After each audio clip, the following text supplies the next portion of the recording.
আমার সোনা মিষ্টি সোনা, আয় রে আদর করি তোকে, আমার মিষ্টি সোনা।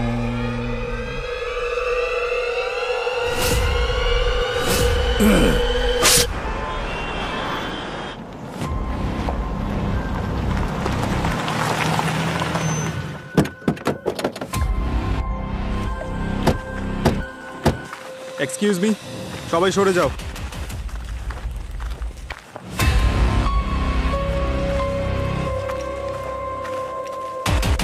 বডি কোথায়? এই যে স্যার।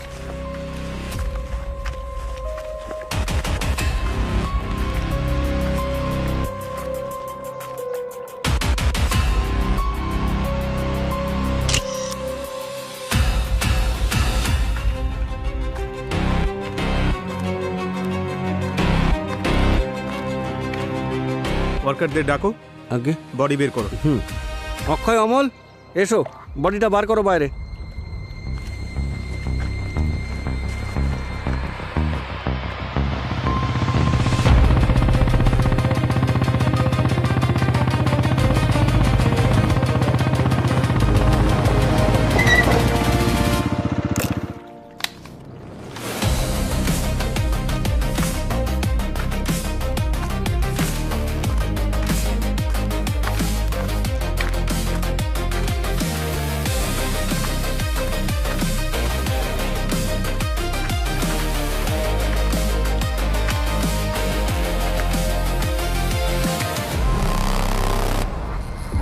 দুটো কারণে খুনি ভিকটিমের ধর থেকে মাথাটা আলাদা করে দেয়। হয় ও ভীষণ রেগেছিল, না হয় ও ভীষণ ঘাবড়েছিল যে লাশটাকে কেউ যেন চিনতে না পারে আর ও ফেসে না যায়। স্যার, ওর মাথা কাটার জন্য ওর পরিচয়টা তো ও গোপন করে ফেলেছে, কিন্তু বডিটাকে তো কোনো রাস্তার ধারেও ফেলে রাখতে পারতো। এই জলাশয়ের ধারে আনার কি প্রয়োজন ছিল? পুরোই হতে পারে খুনি ওর খুন এখানে জলাশয়ের আশেপাশে করেছে। মানছি যে এই লাশটা জলে ভেসে এসেছে, কিন্তু শরীরের কোথাও কোনো ব্লোটিং এর চিহ্ন নেই।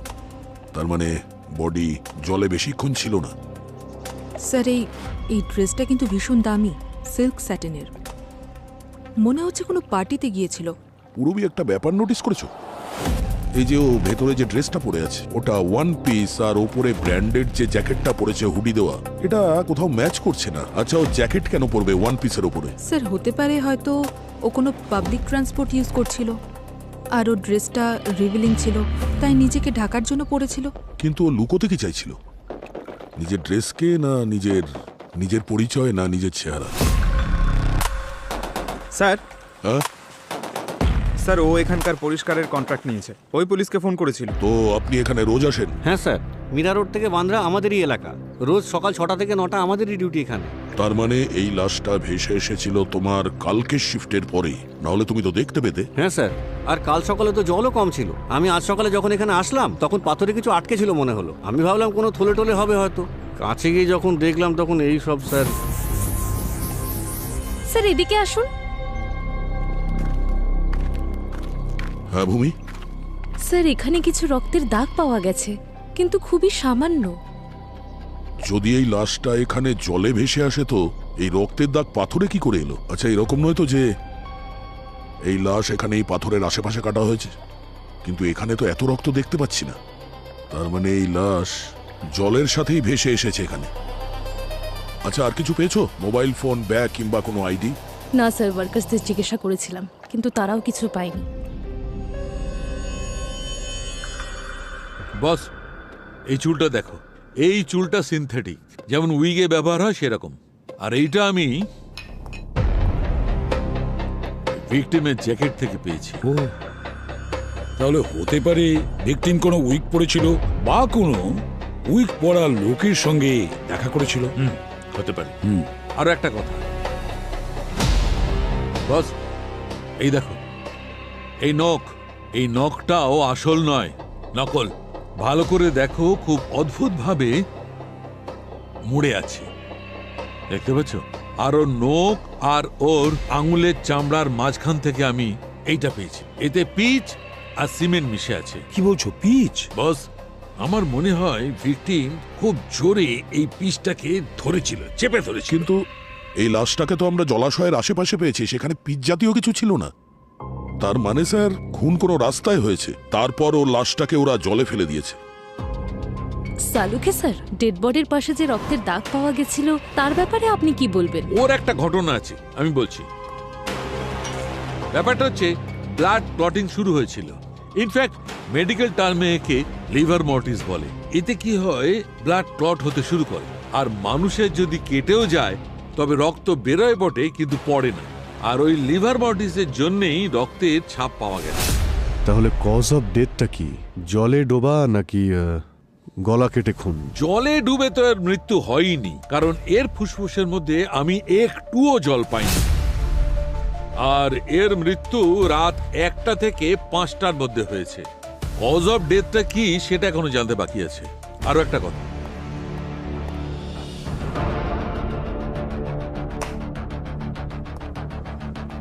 এক্সকিউজ মি বস, এই দেখো এর হাতে ইউ এর স্ট্যাম্প, আর এই স্ট্যাম্পটা 24 ঘন্টার বেশি পুরনো নয়। এরকম ইউ স্ট্যাম্প তো নর্মালি নাইট ক্লাবের লোকেরা দেয় এন্ট্রির সময়। রবি, একটা কাজ করো, খোঁজ নাও এই ইউ স্ট্যাম্পটা যে আছে সেটা কোন নাইট ক্লাবে। স্যার,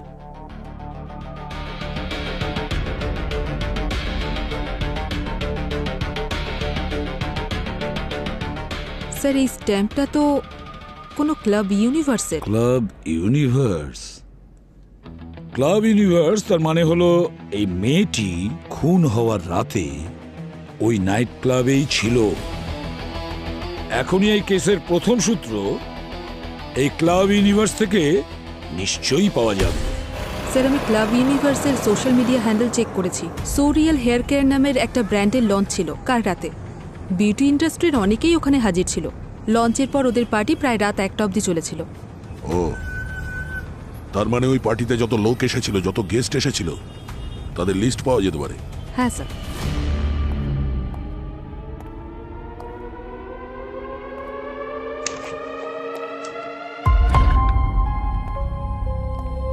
হ্যালো স্যার, আমি অমিত, ইউনিভার্স ক্লাবের কো ওনার, আর ও সমিতা, হাই। সোরিয়ালের ব্র্যান্ড ম্যানেজার, যে এই গোটা ইভেন্টটা সামলেছিল। স্যার, আমরা কোনো ঝামেলায় জড়িয়ে যাইনি তো? এখনো নয়। আপনাকে যে ডিটেলটা রেডি রাখতে বলেছিলাম সেটা রেডি আছে? হ্যাঁ ম্যাম। ব্র্যান্ড লঞ্চ কাল শুরু হয়েছিল রাত 8টায় বল রুমে। 350 লোক অ্যাটেন্ড করেছিল, যার মধ্যে 200 জন মহিলা ছিলেন। এখানে সবার রেজিস্ট্রেশন ডিটেলস আছে। 10টার পর আমরা অন্য একটা হলে পার্টি থ্রো করেছিলাম। যারা অ্যাটেন্ড করেছিল সবার হাতেই স্ট্যাম্প মারা হয়েছিল। মোটামুটি 100 জন ছিল পার্টিতে। আর এই পার্টিতে মহিলা কতজন ছিল? ম্যাম 50 তো হবেই। এক্স্যাক্ট নাম্বার নেই, কারণ পার্টিতে যারা এসেছিল তাদের আলাদা করে কোনো রেজিস্ট্রেশন হয়নি। আচ্ছা, ওই পার্টিতে কোনো ঘটনা, মানে কারোর সাথে কারোর কোনো ঝগড়া টগড়া হয়েছিল জানেন? ঘটনা বলতে ওই কিছুজন বেশি ড্রিঙ্ক করেছিল, আর কয়েকজন লোক ছিল যারা নিজের ড্রিঙ্ক অন্যদের গায়ে ঢেলে দিয়েছিল। কিন্তু এগুলো তো পার্টিতে নর্মাল স্যার। আর ভেন্যুতে ওই সিসিটিভি ক্যামেরা কতগুলো লাগানো ছিল? স্যার 22টা, 12টা বলরুমে আর 10টা পার্টি হলে। ওই হলেতে যতগুলো ক্যামেরা লাগানো ছিল তার ফুটেজ চাই আমাদের। Sure sir. দেখা তো যাক যে সবকিছু নর্মাল ছিল কিনা। স্যার 200 মহিলার রেজিস্ট্রেশন ডিটেলস রয়েছে, আর 30 ঘন্টার পার্টি ফুটেজ। পুরবী অন্ধকার যতই গভীর হোক না কেন, আমরা যে কোনো উপায়ে ভিকটিমের পরিচয় বার করবই।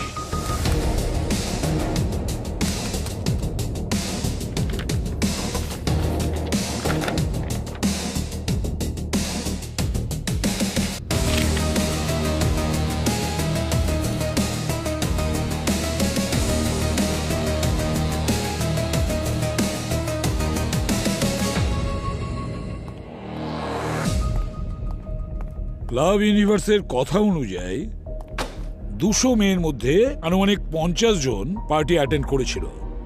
আর আমাদের কাছে ভিকটিমের এই রঙের ড্রেস তো আছেই। এবার আমাদের এটা খুঁজে বের করতে হবে যে এই রঙের ড্রেস কয়জন মেয়ে পরেছিল।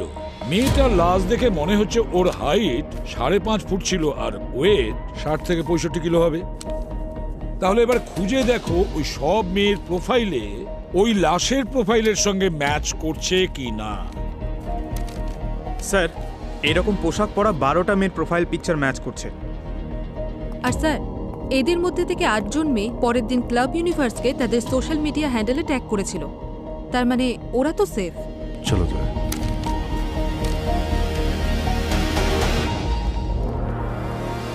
স্যার, বাকি সমস্ত মেয়েদের ভেরিফাই করে নিয়েছি, শুধু এদের দুজন ছাড়া। এরা দুজনেও সেম ড্রেস পরেছিল, আর এদের দুজনেরই ফোন অফ, বিনিতা আর আলিশা। বিনিতা আর আলিশা, একটা কাজ করো, ক্লাব ইউনিভার্সের পার্টিতে এদের দুজনের ফুটেজ চেক করো, পুরো ফুটেজটা ভালো করে চেক করো। দেখো এরা দুজন কখন এসেছে, কখন গিয়েছে, কার কার সঙ্গে দেখা করেছে, সব কিছু। আমাদের ভিকটিম নিশ্চয়ই এই দুটো মেয়ের মধ্যে একজন হবে, বিনিতা আর আলিশা।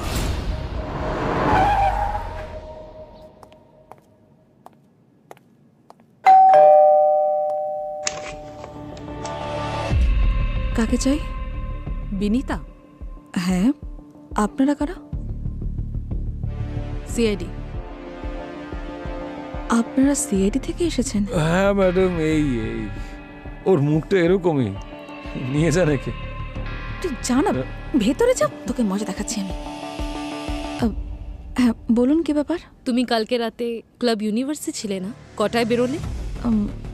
এই হবে 1-1:30টার সময়। আর তোমার ফোন বন্ধ ছিল কেন? ওই পার্টি অনেক রাত পর্যন্ত চলেছে তো, তাই আমার ঠিক খেয়াল নেই কখন ফোনটা অফ হয়ে গেছে, তাই মনে নেই কিছু আমার। কি ব্যাপার বলুন?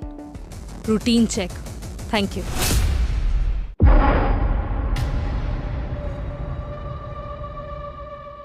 মানববাবু, ইনি আপনার স্ত্রী?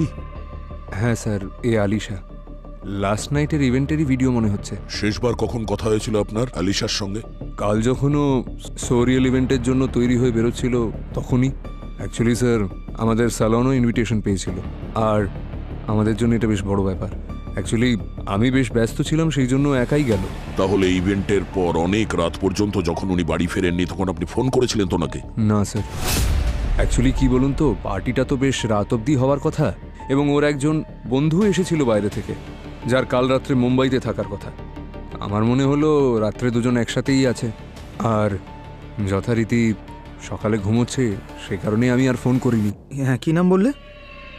ওর নামটা আর পুরো ডিটেল চাই। অ্যাকচুয়ালি খুব একটা বেশি জানি না আমি। ওর স্কুলের বন্ধু ও, আর ব্যান্ডরাতে কোনো হোটেলেই থাকার কথা। ব্যাস, আমি এইটুকুই জানি। কিন্তু স্যার, ব্যাপারটা কি? আপনারা এইভাবে জিজ্ঞেস করছেন কেন? আপনি একটু এটা দেখুন, এই যে লোকটা যার সঙ্গে আলিশার ঝগড়া হচ্ছে, আপনি এই লোকটাকে চেনেন? স্যার, এ তো গৌতম, কিন্তু এই বিউটি ইভেন্টে কি করছে? অ্যাকচুয়ালি স্যার, এ একজন ফাইন্যান্সার, আর আমাদের স্যালনটা খোলার জন্যই আমাদেরকে ফান্ডিং করেছিল। কিন্তু স্যার, আপনারা আমায় একটু খুলে বলুন, আপনারা এভাবে জিজ্ঞেস করছেন, আসলে হয়েছেটা কি? মানববাবু, ভেরি সরি টু সে, কিন্তু আমরা একজন মহিলার লাশ পেয়েছি, যার মাথাটা ধড় থেকে আলাদা, আর আমাদের সন্দেহ যে হতে পারে ওই বডিটা আলিশারি। হোয়াট? কিন্তু স্যার, যদি লাশের মাথাটাই না থাকে, তবে আপনারা কি করে বুঝলেন যে ওটা আলিশারি লাশ? সেটাই কনফার্ম করার জন্য আমাদের আলিশার টুথব্রাশ কিংবা হেয়ার ব্রাশ, এইরকম পার্সোনাল জিনিসের প্রয়োজন হতে পারে ডিএনএ ম্যাচ করাতে।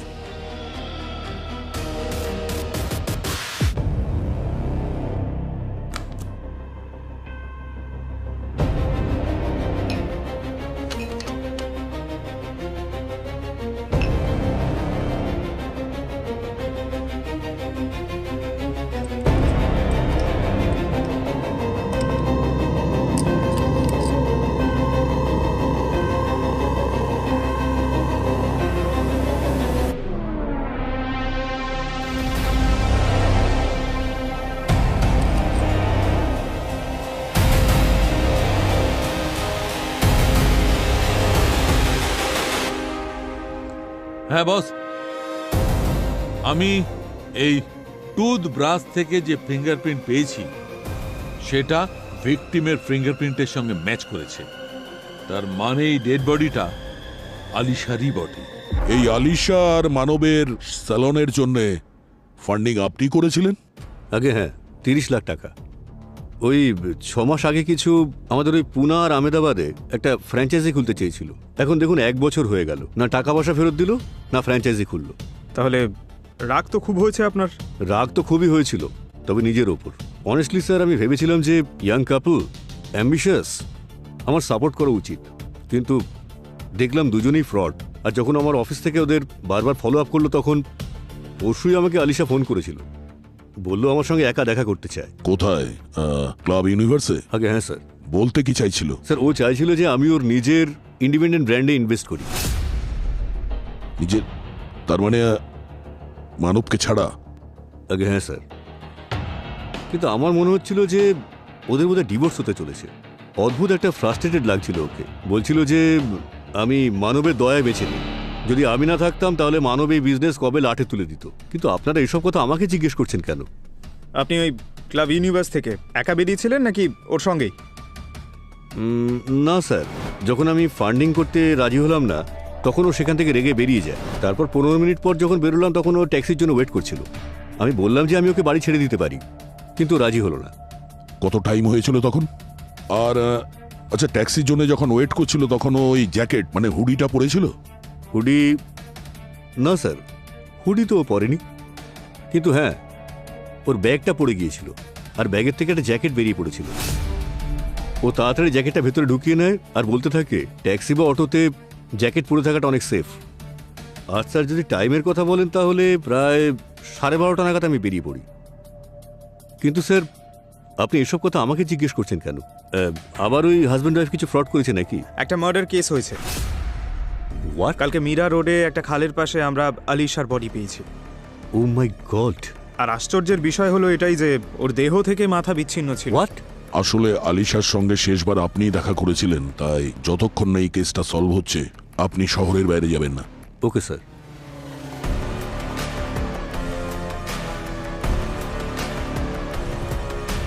পঙ্কজ, এই মানবের ব্যাপারে পুরো ডিটেলস বার করো। ও নিজের স্ত্রীর বান্ধবীর নাম পর্যন্ত জানে না, আর ও ডিভোর্সের ব্যাপারেও আমাদের কিছু জানায়নি। অনেক কিছু লুকোচ্ছেও আমাদের কাছে। আর এই যে অ্যাপ ক্যাবগুলো আছে না, ওদের কাছ থেকে জানো যে ওই রাতে ইউনিভার্সাল ক্লাবের পার্টির পরে আলিশাকে কে পিক আপ করেছিল? স্যার। ভূমি, আলিশার কল ডিটেলস বার করো। হ্যাঁ, আর ওর বাড়ি থেকে ওর ল্যাপটপটা নিয়ে এসো। স্যার, আমি আলিশার ফোন রেকর্ডস চেক করেছিলাম। আলিশার হাজবেন্ড মানবের কোনো শ্রুতি নামের মেয়ের সাথে অ্যাফেয়ার চলছে, যার জন্য তাদের ম্যারেজ লাইফেও অনেক প্রবলেমস চলছে। আচ্ছা। আর যেই ফ্রেন্ডের সাথে আলিশার পার্টির পর দেখা করতে যাওয়ার ছিল, এমন মনে হচ্ছে যে ওরকম ফ্রেন্ড এক্সিস্টই করে না। কারণ যদি দেখা করার হতো তাহলে তো অবশ্যই ফোন কল বা মেসেজ এক্সচেঞ্জ হতো, সেরকম কিছুই পাওয়া যায়নি। মানে স্যার, এই যে এই আলিশা মানবকে মিথ্যে কথা বলছিল, আর নয়তো মানব আমাদের কাছে কিছু লুকোচ্ছে। স্যার, আলিশার ফোনের লোকেশনের ডিটেলস পেয়ে গেছি, আর ফোন টাওয়ার অনুযায়ী আলিশা ব্যান্ড্রা ক্লাব ইউনিভার্স থেকে বেরোলো আর নর্থের দিকে গেল। তার মানে দহিসর মীরা রোড ক্রস করে ওয়াহিন্দারের দিকে, প্রায় 30 কিলোমিটার। তারপরে ওর ফোন 1 কিলোমিটার পিছন থেকে ট্রেস করা গেছে, তারপর সিগন্যাল বন্ধ হয়ে গেছে। মনে হয় খুনি ওর সিম কার্ড এখানেই ভেঙে ফেলেছে। বাহিন্দারে সিম কার্ড ভাঙা হয় আর আলিশার ডেড বডি পাওয়া যায় মীরা রোডে। তার মানে ওই খালটা বাহিন্দার হয়ে মীরা রোড থেকেই এগিয়ে গেছে। আচ্ছা, এমনটা নয় তো যে যেখানে সিম কার্ড ভাঙা হয়েছিল এই বাহিন্দারে, সেখানেই হয়তো আলিশাকে মেরে খালে ফেলে দেয় আর তারপর সেটা জলে ভেসে মীরা রোডে চলে আসে? হতে পারে, কিন্তু ওই জলাশয়ের যে ফোর্স বা কারেন্ট আছে ওটার কি হবে? ডক্টর সালুখে বলেছিলেন যে আলিশার মৃত্যু 1টা থেকে 5টার মধ্যে হয়েছে, আর ওই দিন 4টের সময় হাই টাইড ছিল স্যার। যদি 5টার সময় মারে তাহলে হতে পারে সেই সময় জলের স্রোতটা কম ছিল, তাহলে হতে পারে ওই সময় ওকে মীরা রোডে মেরেছে, তারপর জলে ফেলে দিয়েছে, যেটা ভেসে কিছু দূর যাবার পর পাড়ে আটকে গেছে। কিন্তু যতক্ষণ না আমরা এটা জানতে পারছি যে আলিশাকে কটার সময় মেরে ফেলা হয়েছিল, ততক্ষণ আমরা এটা বুঝতে পারবো না যে আলিশা কোথায় মারা গেছে, কোথায় খুন হয়েছে, মীরা রোড না অন্য জায়গায়। বুঝে উঠতে পারছি না যে এই শালুকে কোথায় গেল? ওর তো রিপোর্ট নিয়ে আসার কথা ছিল আলিশার মৃত্যুর। শালুকে, শালুকে, হ্যাঁ, আরে তুমি কোথায়? এই তো এখানে। আরে এখানে এখানে বললে হবে ফোনে? তুমি কি ফোনে আসছো? আরে এই তো, এই তো। এটা আসার সময় হলো? আমি জানতাম তুমি আমায় মনে করছো, সেই জন্য আমি নিজেই চলে এসেছি বস। টক্সিকোলজি আর পোস্টমর্টেমের রিপোর্ট এনেছি। দেখাও। এই দেখো বস, আর এই রিপোর্ট অনুযায়ী আলিশার মৃত্যু হয়েছে অক্সিজেন হঠাৎ বন্ধ হওয়ার কারণে। আর এরকম তখনই হয় যখন কেউ মুখ বন্ধ করে দেয় বা গলা টিপে ধরে। আর এর মৃত্যু হয়েছে রাত 3টের সময়। কটার সময়? 3টের সময়। 3টের সময়? তার মানে ইউনিভার্স ক্লাব থেকে বেরোনোর প্রায় 2.5 ঘন্টা বাদে। আরো একটা কথা বস, এমন একটা কথা জানতে পেরেছি যেটা শুনলে চমকে যাবে। আলিশার গলা ওর মৃত্যুর ঠিক 3 ঘন্টা বাদে কাটা হয়েছে, তার মানে 6টার সময়। আলিশার মৃত্যু হয় 3টের সময়, আর আলিশার সিম কার্ডের লাস্ট অ্যাক্টিভ লোকেশন ছিল বাহিন্দায়। হাইটাইড ভর্তি ভোর 4টের সময়। অভিজিৎ, তুমি যা ভেবেছিলে একদম ঠিক। আলিশাকে ওই জায়গাতেই মারা হয়। কিন্তু স্যার অপরাধী খুন করার 3 ঘন্টা পরে অন্য কোনো লোকেশনে নিয়ে গিয়ে ওর গলা কেন কাটবে? তাহলে এর মধ্যে 2 জন যুক্ত নয় তো? আর যদি তাই হয় স্যার, তাহলেও এই 3 ঘন্টার গ্যাপ কেন গলা কাটার মধ্যে? স্যার কুইক ক্যাব থেকে আলিশা একটা রাইড বুক করেছিল ওর গন্তব্যে পৌঁছানোর জন্য। ওখানে অনেকগুলো ছোট ছোট কারখানা আছে স্যার। ওখানে একটা উইগ মেকিং কারখানাও আছে স্যার। ডক্টর সালুংকে যে চুলের কথা বলছিলেন ডেড বডি থেকে যেটা পাওয়া গেছিল, হয়তো এই দুটোর মধ্যে কানেকশন থাকতে পারে স্যার। কিন্তু পঙ্কজ, আলিশা তো সেলুনেও কাজ করতো, তাই না? হতে পারে ওই সিনথেটিক চুল ওখান থেকে লেগে যায়। কিন্তু চুল তো আমরা জ্যাকেট থেকেই পেয়েছিলাম, তাই না? কিন্তু ওই জ্যাকেটটা তো পার্টিতে পরেনি, আর না ও স্যালনে পরে কাজ করেছে। মানে পার্টি থেকে বেরোনোর পরে যা কিছু হয়েছে তার সঙ্গে চুলের সম্পর্ক রয়েছে। পঙ্কজ। হ্যাঁ স্যার। আলিশা যে ক্যাবে ট্রাভেল করেছিল সেই ড্রাইভারের সঙ্গে তুমি কথা বলেছো তো? হ্যাঁ স্যার। ও কি বলেছিল তোমাকে? স্যার ও তো বলছিল যে ও খুব রেগে ছিল, আর ও ক্যাব থেকে নাবা মাত্রই ওর হুডি বের করলো আর শেডস বের করে পরে তারপর সেখান থেকে চলে গেল। আচ্ছা, একটা কাজ করো, সিবাস ইন্ডাস্ট্রিয়ালিস্টে গিয়ে ওখানে যে উইক ফ্যাক্টরি আছে খোঁজ নাও। আলিশা ওই উইক ফ্যাক্টরিতে কার সঙ্গে দেখা করতে গিয়েছিল?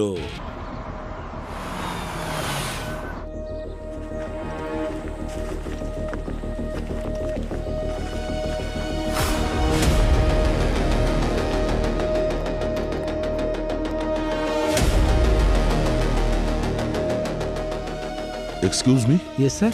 একটু ছবিটা দেখুন, একে চেনেন? না স্যার। আচ্ছা, একে কোথাও দেখেছো? না।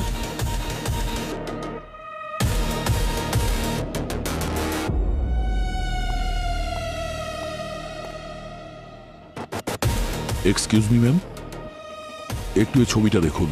এ এখানে এসেছিল প্রায় রাত 1-1:30টার সময় এখানে এসেছিল। না স্যার, কারখানা তো আমরা রাতের বেলা বন্ধ করে দিই, আর পরিষ্কার করা হয় কখনো কখনো রাত্রে। হ্যাঁ। এই সিসিটিভি এটা কি চলে? না স্যার। লোক দেখানোর জন্য রেখেছেন নাকি এটা? আচ্ছা, আপনি বললেন যে এখানে রাত্রে পরিষ্কার করা হয়। হ্যাঁ। কে করে এই পরিষ্কার? স্যার উনি। উনি? হ্যাঁ। নমস্কার স্যার। একটু এই ছবিটা দেখুন, একে চেনেন আপনি?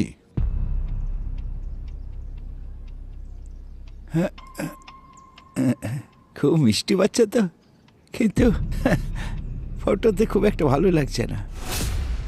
আর এর তো দেখুন 2টো কানের দুল থাকার কথা, তবে একটা কোথায় গেল? কান দেবেন না স্যার, উনি একটু। ও, এই এই কানের দুল একটাই ছিল? হ্যাঁ, একটাই ছিল। আচ্ছা, শেষবার কখন দেখেছিলেন ওকে? আজ সকালে। এই বাচ্চাটার স্কুটারে বেড়ানোর খুব শখ ছিল, সেই জন্য ওকে বেড়ানোর জন্য নিয়ে এসেছিলাম। তারপর একসঙ্গে বেরিয়ে বাড়ি ফিরিয়ে দেবো আবার। এখনো কোথায় আছে? কাকা, আচ্ছা এই এই স্কুটারটা আপনার? হ্যাঁ হ্যাঁ, আমার স্কুটার। হ্যাঁ হ্যাঁ, মেয়েটা খুব ভালোবাসতো। আচ্ছা, আর ওকে ওকে আনন্দ দেওয়ার জন্য নিয়েছিলাম এটা। হ্যাঁ, আমার মিষ্টি পাখি, দুষ্টু পাখি, দুষ্টু মিষ্টি উড়ন্ত পাখি। আমার খুব প্রিয় ওই দুষ্টু পাখিটা। লোকজন বলছে ওকে নাকি পাওয়া যাবে না।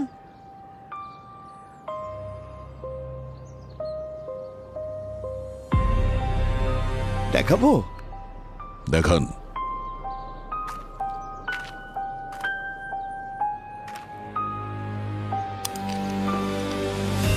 কাকা, এই বক্সে কি আছে?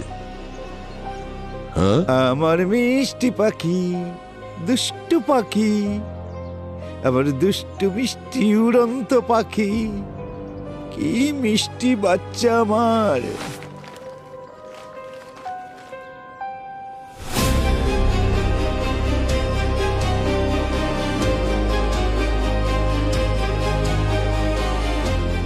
দুষ্টু পাখি, আমার অত্যন্ত প্রিয় পাখি, ডানা মেলে উড়ে চলে আমার মিষ্টি পাখি। সবাই বলছিল যে মোটেই পাওয়া যাবে না, কিন্তু এসেছে না, দাদুর কাছে এসেছো না মিষ্টি পাখি। এটা আপনি কোথায় পেয়েছেন কাকা? ওই যে ওই দূরের ওই জায়গায় শুয়েছিল। আমি কাছে গিয়ে তুলি, কিন্তু ওর কাপড় চোপড় খুব নোংরা হয়ে গিয়েছিল। প্রথমে ভাবলাম ওকে বাড়িতে নিয়ে গিয়ে খুব ভালো করে একেবারে পরিষ্কার করে দিই, কিন্তু অনেক চেষ্টা করলাম ওকে তোলার, কিন্তু ও আমাকে চিনতেই যেন পারছিল না। বড় হয়ে গিয়েছিল তো, তারপর আমি ওকে ছোট করে দিয়েছিলাম। খুব ভালো করে যত্ন করে রাখবো ওকে আমি। কাকা, এটাকে নিচে রেখে দিন। না না না, আমি নিচে রাখবো না। আমরা এর দেখাশোনা করব এখন থেকে। তোমরা দেখাশোনা করবে ওর? হ্যাঁ, আমার খুব মিষ্টি সোনা, ওকে কিন্তু যত্ন করো তোমরা। স্যার, ওই বুড়ো কাকা পান্নালাল ওই উইগ বানানোর ফ্যাক্টরিতে পরিষ্কার করার কাজ করে। তাহলে হতে পারে ওই সিনথেটিক চুল ওর কাপড়ে লেগে গেছে, আর ওই সময় যখন ও আলিশার গলা কাটছিল তখন ওর কাপড় থেকে আলিশার জ্যাকেটে লেগে গেছে। ভূমি ওনার বাড়ি থেকে একটা ওই একটা অস্ত্র পেয়েছে যেটা দিয়ে ও আলিশার গলা কেটেছিল। মীরা রোডে একটা বস্তিতে থাকে যেটা ওই জলাশয়ের পাশেই।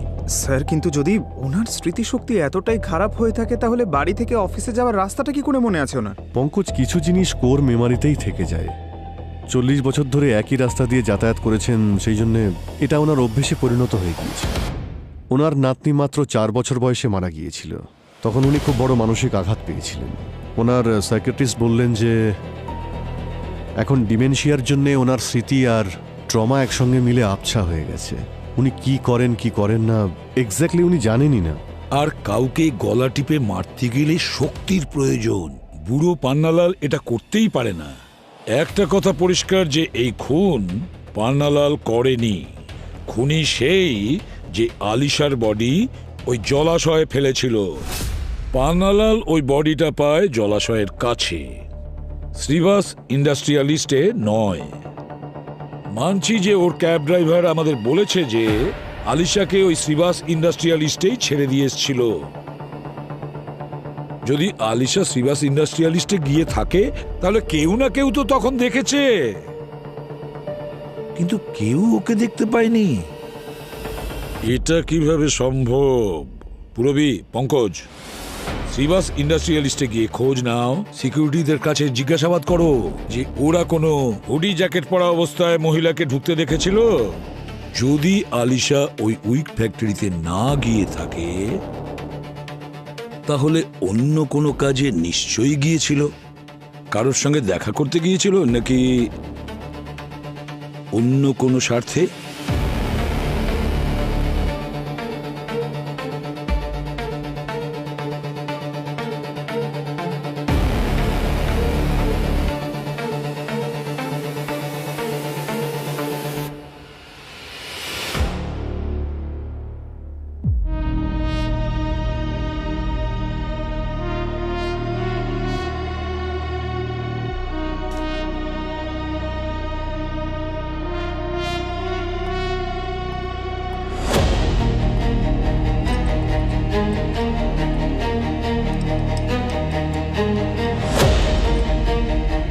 বস, এইটা হচ্ছে একটা হিউম্যান ফ্লেশের টুকরো, যেটা আমি মুখের ভেতর দাঁতের ফাঁকে পেয়েছি।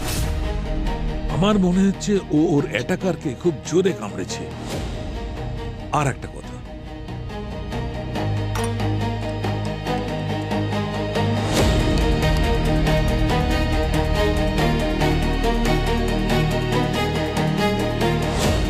এই দেখো বস, এই চিহ্নটা এখানে, এই খুব ছোট ছোট চিহ্ন, হীরের মতো, মাঝখানে ক্র্যাক, আর এই ছোট ছোট দাগগুলো ঠিক যেন আংটির চিহ্ন।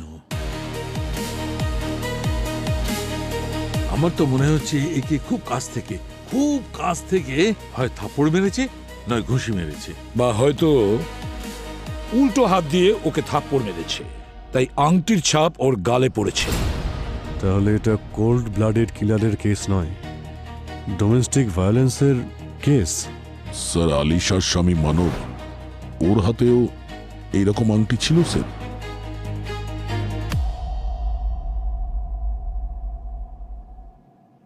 মানব? স্যার, শ্রীবাস এস্টেটের সিকিউরিটি গার্ড বলল যে আলিশা হুডি পরে সেদিন সানার সঙ্গে দেখা করতে এসেছিল, আর ও সবসময় নাইট শিফট করত, কিন্তু সেদিন ওর ছুটি ছিল।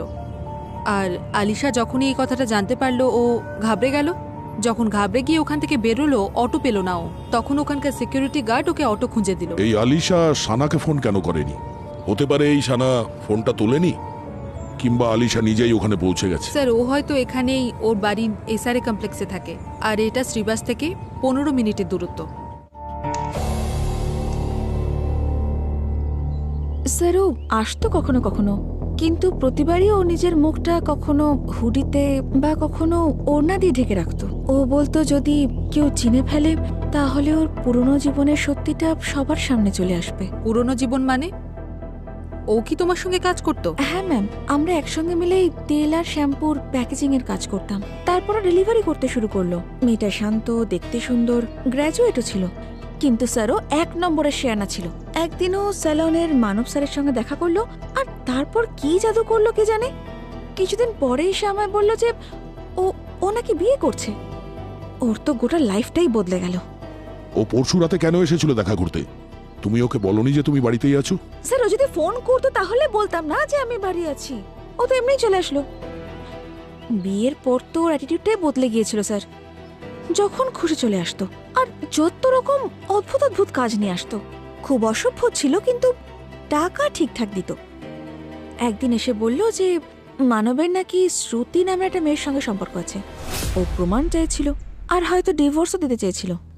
তাই ও আমার হাজবেন্ড গুড্ডুর কাছে সাহায্য চেয়েছিল। কিরকম সাহায্য?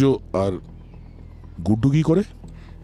স্যার, ও ছোটখাটো কাজ করে, কখনো রিকভারির কাজ, বিল্ডার্সদের সঙ্গে টুকটাক কাজ করে। ও তার মানে গুন্ডাগিরি করে? কিন্তু টাকা তো পরিশ্রম করেই আনে না ম্যাডাম। আলিশা গুড্ডুকে বলেছিল যাতে ও মানবের উপর নজর রাখে, কারণ ডিভোর্সে ওর সেটা কাজে আসতো, আর সেই জন্য ও 25,000 টাকাও দিয়েছিল। এই গুড্ডু এখন কোথায়? কাজে আছে। ডাকো ওকে, ফোন করো তাড়াতাড়ি।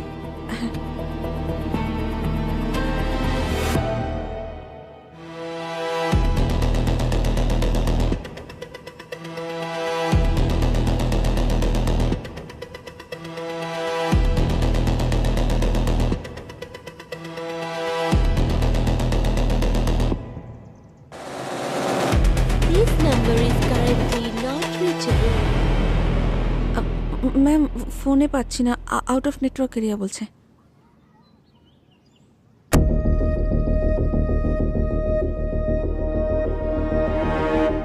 গুড্ডুকে বলো যে আজ রাত হবার আগে সিআইডি বিউরোতে যেন যায়, আর যদি না যায় আমরাই রাত্রে চলে আসব ওর স্বপ্নতে।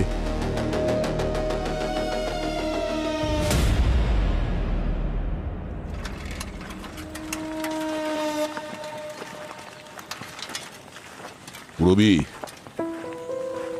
এই সানাকে দেখে ডিস্টার্ব মনে হচ্ছে। ও নার্ভাস ছিল, ওর উপর নজর রাখো। আর একটা ব্যাপার নোটিস করেছো? এই কেসের সমস্ত লিডস মানবের অ্যাফেয়ারের দিকে ইশারা করছে। চলো।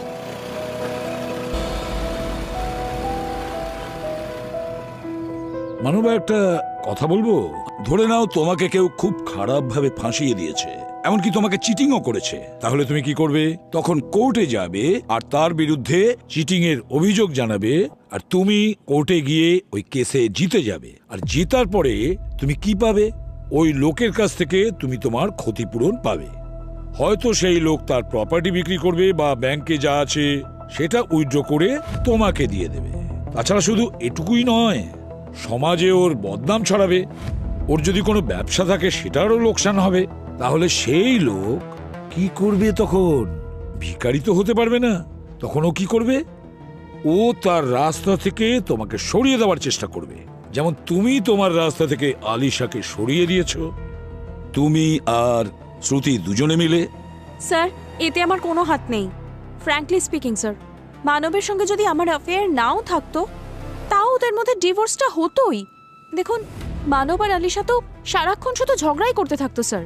আর যদি বলেন মানবের কাছে প্রপার্টি আছে, টাকা আছে, তাহলে আমি এটা বলতে তো চাই না স্যার, কিন্তু আমার কাছে মানবের থেকে অনেক বেশি টাকা আছে।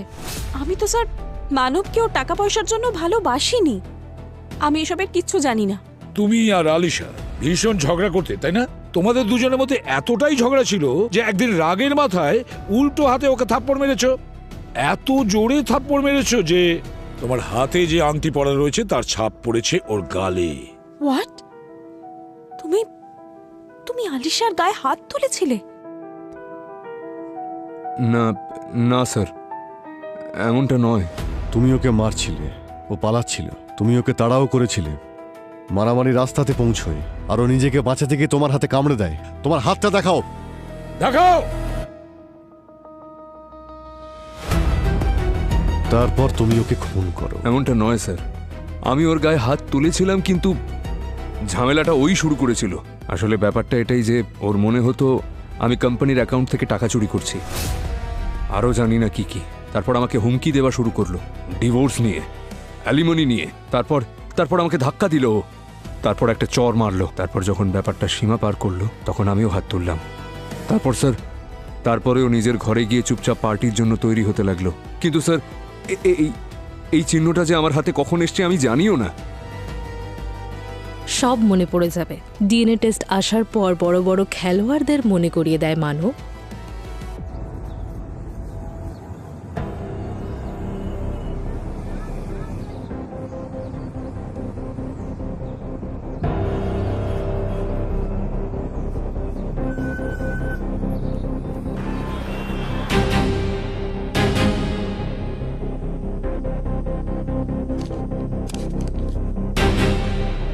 স্যার, আমার ইনফর্মার বলছিল মানব যার সঙ্গে দেখা করে ওর নাম প্রতীক। টাকার জন্য আজে বাজে কাজ করে স্যার, আর কয়েকটা মারপিট করার মতো কেসও রয়েছে ওর উপরে। মহেন্দ্রর এসআরএ কলোনিতে থাকে ও। এসআরএ কলোনিতে তো সানাও থাকে। স্যার, এই লোকটাকে আমি আগেও কোথাও দেখেছি। কোথায়? স্যার, এই তো বিনীতার বয়ফ্রেন্ড। আমি ওর বাড়িতেই দেখেছিলাম। যদি এই বিনীতার বয়ফ্রেন্ড হয় তাহলে নিশ্চয়ই ও ক্লাব ইউনিভার্সের পার্টিতেও ছিল। দ্বিতীয়বার চেক করো, ফুটেজটা বার করো।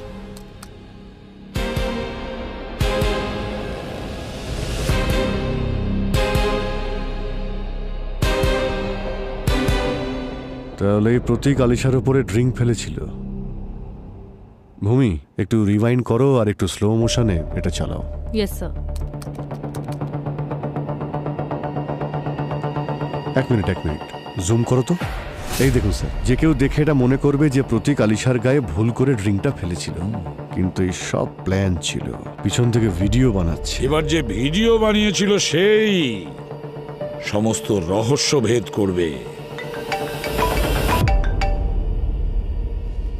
হ্যাঁ পুরবি। ও গ্রেট। ঠিক আছে স্যার, এই ভিডিও বানানো শিল্পীকে পাওয়া গেছে। এবার টের পাবে।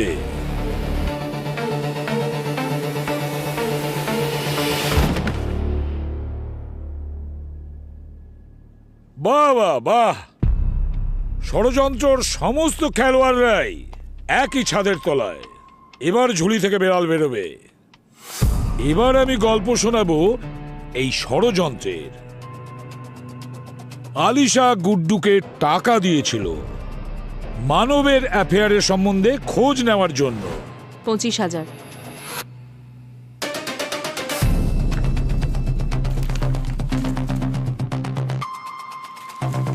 আমার হাজবেন্ড মানবের উপর তোমায় নজর রাখতে হবে।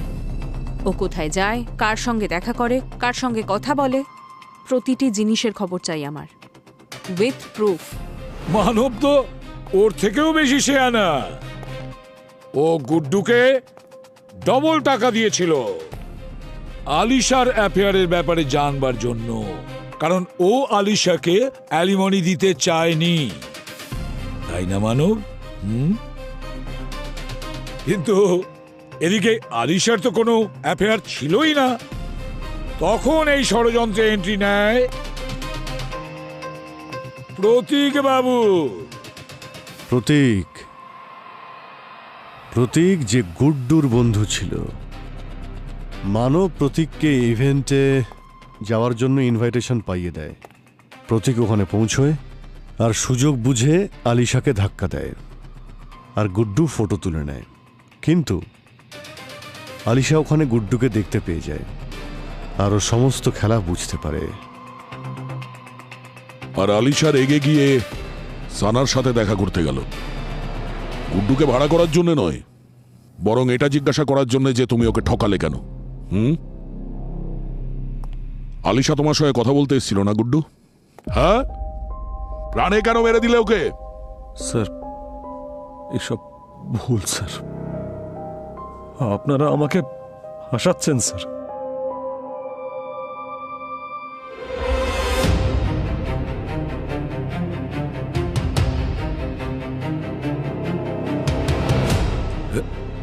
না না না না দয়া, ভুল ভুল ভুল। আলিশাকে গুড্ডু মারেনি, আলিশাকে মেরেছে এই সানা। আলিশা সানাকে গুড্ডুর ব্যাপারে অনেক কিছু গোপন কথা বলেছিল, সেটা সানা সহ্য করতে পারেনি, তাই ও গলা টিপে মেরেছে আলিশাকে। আর সানা যখন আলিশাকে গলা টিপে মেরেছে, গুড্ডু কেন সেটা দেখে চুপ করে থাকবে? ও তখন আলিশার বডিটাকে জলাশয়ে ফেলে দিয়েছে, আর আলিশার বডিটাকে লুকিয়ে রাখার ব্যবস্থা করে গুড্ডু। আর খুন সানা তুমি করেছো, আলিশাকে তুমি মেরে ফেলেছো। শাস্তি তোমার হবে, কঠোর থেকে কঠোরতম ফাঁসি হবে তোমার। নিয়ে যাও একে, যাও নিয়ে যাও একে, যাও নিয়ে যাও সানাকে। চলো এখান থেকে। স্যার, ও কিচ্ছু করেনি। যা কিছু করার স্যার সব আমি করেছি। আমি মেরেছি আলিশাকে। আমি জানতাম যে আলিশা আমাকে ছবি তোলার সময় দেখে নিয়েছে, আর ও আমাকে খুঁজতে খুঁজতে বাড়ি অব্দি চলে এলো। স্যার, ও ভীষণভাবে রেগেছিল, বাড়ি গিয়ে সানাকে হুমকি দিয়েছিল। আমি তোমাদের শেষ করে দেব। আমি সব জানি, তোমরা আমাকে ডাবল ক্রস করছো না? না আলিশা, তুমি মিথ্যে বলো না, সব জানি আমি তোমাদের দুজনকে জব দেব বলেছিলাম না? এবার আমিও দেখছি তোমরা জব পাও কি করে। বাট আলিশা, তোমাদের শেষ করে দেব আমি। আমার কথা শোনো আলিশা, আমার কথাটা শোনো আলিশা, প্লিজ আলিশা। আমি আলিশার পিছু নিয়েছিলাম। আলিশা অটো খুঁজতে খুঁজতে গিয়েছিল, আর আমি বাইকে ছিলাম স্যার। আলিশা, আমার কথা শোনো। দূরে থাকো আমার থেকে। এখানে অটো পাবে না, আমি তোমাকে ছেড়ে দিচ্ছি। তুমি দাঁড়াও, আমরা কথা বলে সর্ট আউট করছি তো। আলিশা, কি প্রবলেম বলছি তো, ভুল হয়ে গেছে। আমি মানবের সঙ্গে কথা বলছি, 1 মিনিট আমি ফোন করছি ওকে। আলিশা, আলিশা, আলিশা। আর আমি যখন ফোনটা তুলতে গেলাম না স্যার, ও আমাকে মারলো, আর রাগের মাথায় আমারও হাত উঠে যায়। কিন্তু স্যার, আমি ওকে মারতে চাইনি, শুধু ওকে শান্ত করাতে চেয়েছিলাম। আলিশা, লোকজন এসে পড়বে। চুপ করো প্লিজ, চুপ করো, চুপ। জানতেই পারিনি স্যার কখন ওর গলাটা এত জোরে চেপে ধরেছিলাম। আস্তে আস্তে ওর দম বন্ধ হওয়া শুরু হয়। আর স্যার, যখন আমি অনুভব করলাম যে আমি কি করে ফেলেছি, আমি খুব ভয় পেয়ে গেলাম স্যার। আর ওখানে কি ওকে দেখে ফেলার আগে ওর বডিটার একটা ব্যবস্থা করতে হতো। আমার মনে পড়লো স্যার যে কাছে একটা লেক আছে, আমি ওর বডিটা ওখানে নিয়ে যাই আর ওই লেকেই ফেলে দিই। স্যার স্যার বাড়ি এসে আমি সানাকে বললাম যে এবার আলিশা আমাদের আর কখনো বিরক্ত করতে পারবে না। আর পরের দিন স্যার আমি নিউজে দেখলাম যে একটা মেয়ের মৃতদেহ পাওয়া গেছে, যার গলা কাটা ছিল। আমি বুঝে যাই যে ওটা আলিশাই, কিন্তু ওর মাথাটা কোথায় গেল? স্যার আমি আমি সত্যি ওকে মারতে চাইনি, আমি ভুল করে ফেলেছি। প্লিজ আমাকে ক্ষমা করে দিন স্যার। গুড্ডু, ভুল তো তুমি করেছই, অনেক বড় ভুল, কিন্তু তোমার এই ছোট্ট একটা ভুলের জন্য একটা নিরীহ মেয়ের প্রাণ চলে গেছে। টাকা ইনকাম করা অপরাধ নয়, কিন্তু টাকার লোভে পড়ে তুমি ন্যায় অন্যায় বিচার করতে পারোনি, বুঝেছ? আর তোমার ষড়যন্ত্রে শানা, প্রতীক আর মানব এরাও যুক্ত ছিল। আইন তো তোমাদের চারজনকেই শাস্তি দেবে, আর কঠোর থেকে কঠোরতম শাস্তি দেবে, বুঝেছ? এবার তোমরা জেলের ঘানি টানতে থাকো।